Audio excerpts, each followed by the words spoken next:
Hi hello ಎಲ್ಲರಿಗೂ ನಮಸ್ಕಾರ. Welcome back to my mini vlog. ಇವತ್ತು ಪ್ರೋಟೀನ್ ಐಟಮ್, ಎಸ್, ಡಿನ್ನರ್ಗೆ ಪ್ರೋಟೀನ್ ಐಟಮ್ ಇರಲೇಬೇಕು.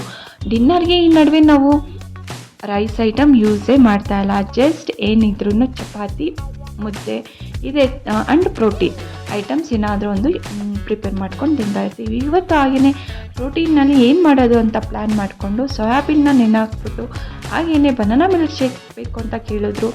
ಅವರಿಗೆ ಬನಾನಾ ಮಿಲ್ಕ್ ಶೇಕ್ ಕೂಡ ಮಾಡಿಬಿಟ್ಟು ಸೈಡಿಗೆ ಇಟ್ಬಿಟ್ಟು ಹಾಗೆಯೇ ಪನ್ನೀರ್ ಕೂಡ ಇತ್ತು. ಪನ್ನೀರ್ ಆ್ಯಂಡ್ ಸೋಯಾಬೀನ್ ಇವೆರಡೂ ಯೂಸ್ ಮಾಡಿ ಲೈಟ್ ಫ್ರೈ ಮಾಡಿಕೊಂಡ್ರೆ ತುಂಬ ಚೆನ್ನಾಗಿರುತ್ತೆ ಅಂತ ಅನ್ನಿಸ್ತು. ಸೊ ಫಸ್ಟ್ ಟೈಮ್ ಟ್ರೈ ಮಾಡ್ತಾ ಇದ್ದಿದ್ದು, ನೋಡೋಣ ಹೇಗೆ ಬರುತ್ತೆ ಅಂತ ನೀವೇ ನೋಡಿ. ಎಸ್, ಇದನ್ನು ಚೆನ್ನಾಗಿ ಅದು ಕೂಡ ಸೋಯಾ ಕೂಡ ಚೆನ್ನಾಗಿ ಬಿಸಿನೀರಲ್ಲಿ ನೆಂದಿತ್ತು.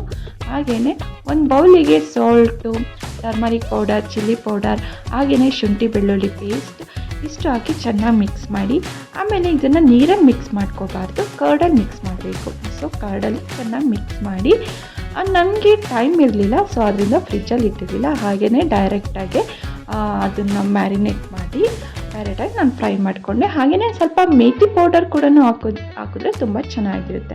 ಇಷ್ಟಕ್ಕೆ ನೋಡಿ ಈ ಥರ ನೀಟಾಗಿ ಫ್ರೈ ಮಾಡ್ಕೋಬೇಕು.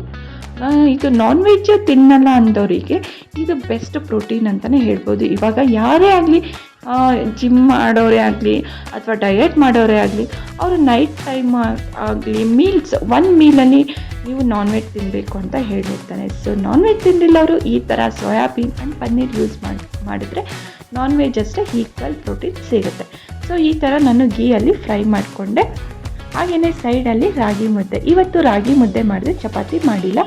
ಸೊ ರಾಗಿ ಮುದ್ದೆ ಅಂತೂ ನನಗಂತೂ ತುಂಬಾ ಇಷ್ಟ ಆಗುತ್ತೆ ಮಾಡೋದಕ್ಕೆ, ಏಕೆಂದರೆ ತುಂಬ ಚೆನ್ನಾಗಿ ಕಲಿತಿದ್ದೀನಿ ಅದಕ್ಕೆ. ಎಸ್, ಫ್ರೈ ಆದಮೇಲೆ ಲಾಸ್ಟಲ್ಲಿ ಆನಿಯನ್ ಆ್ಯಂಡ್ ಕೊರಿಯಂಡರ್ ಇಷ್ಟು ಹಾಕಿ ಚೆನ್ನಾಗಿ ಮಿಕ್ಸ್ ಮಾಡಿಕೊಂಡೆ. ನೋಡಿ, ಲೈಟಾಗಿ ಕೊರಿಯಂಡರ್ ಆನಿಯನ್ ಮಿಕ್ಸ್ ಮಾಡಿ ಫ್ರೈ ಆದರೆ ಸಾಕು. ವೆರಿ ಟೇಸ್ಟ್ ಮಾತ್ರ ಸೂಪರಾಗಿರುತ್ತೆ. ಇದು ಪ್ರಿಪೇರ್ ಆಯಿತು. ಇವಾಗ ರಾಗಿ ಮುದ್ದೆ ನೋಡಿ, ರಾಗಿ ಮುದ್ದೆ ತುಂಬ ಚೆನ್ನಾಗಿ ಕಟ್ತೀರಿ, ಅಮ್ಮ ಹೇಳ್ಕೊಟ್ಟಿದ್ದು.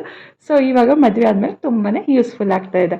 ಸೊ ರಾಗಿ ಮುದ್ದೆ, ಬಿಸಿ ಬಿಸಿ ರಾಗಿ ಮುದ್ದೆ ಜೊತೆಯಲ್ಲಿ ಪ್ರೋಟೀನ್ ಬೋಲ್. ಹಾಗೆಯೇ ನಾನು ಮಧ್ಯಾಹ್ನನೇ ಸೊಪ್ಪಿನ ಸಾಂಬಾರು ಮಾಡಿದ್ದೆ, ಮಸ್ಸೊಪ್ಪು, ಮೆಂತ್ಯ ಆ್ಯಂಡ್ ಪಾಲಕ್ ಹಾಕಿ. ಹಾಗೆಯೇ ಮಿಲ್ಕ್ ಶೇಕ್ ರೆಡಿ ಆಗೋಯ್ತು ಡಿನ್ನರ್.